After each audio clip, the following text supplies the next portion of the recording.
नमस्कार जय जगन्नाथ। नमस्कार जय जगन्नाथ। स्वागत करछि आम चैनल लाइफ विथ बेथिका को। आम वीडियो जदि भल लगे लाइक करेंगे, सब्सक्राइब करेंगे, आमको बहुत सारा भल पाया देवे।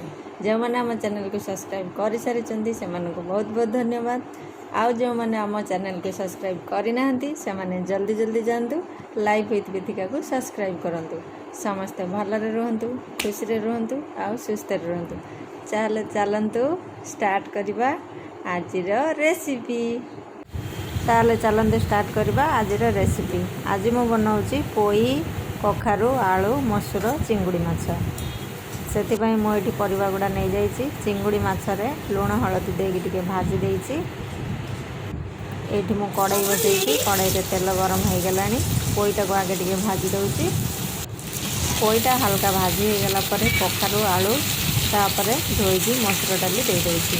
परिवाटा को मुझे सिझेबिना ये टिके भाजी देवी।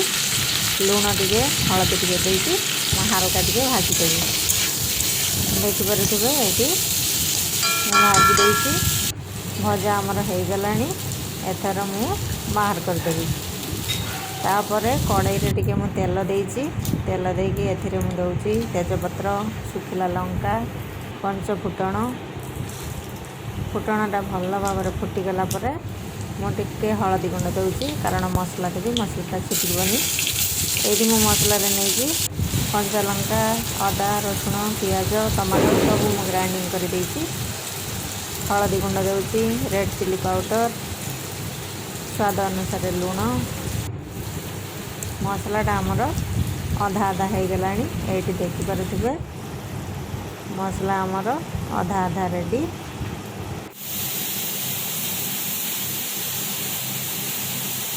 मसला आमर हो गला। ये भजा होगा परिवा को दे दूँगी। ये मु चिंगुड़ी माछ देवी। चिंगुड़ी माछ देकी मसला सहित परिवा गुड़ाक भल भाव कषिदेवी। यहाँ आमर भल भाव कषि हो गला। यहाँ कषि हो गला मुझे देवी पानी।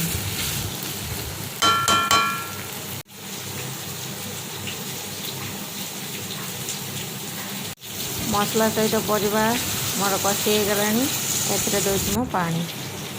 ये मु पानी दे देइछि। पानी देकी ढांकी दूसरी। पानीटा आमर भल भाव फुटी आसला। यहाँ को मु स्लो फ्लेम बसईदेवी, कारण पोई कखारू आलू मसूर सीझ। परिवा गुड़ा आमर सब सीझीगला। मुझे दूसरी टिके हल्का चीनी आउ गरम मसला गुंड। एथर रेडी हो गला आमर मसूर डाली, पोई, चिंगुड़ी, कखारू आलू। आपण मैंने बनातु, खातु, केमती लगिला मते कमेंट रे कहतु।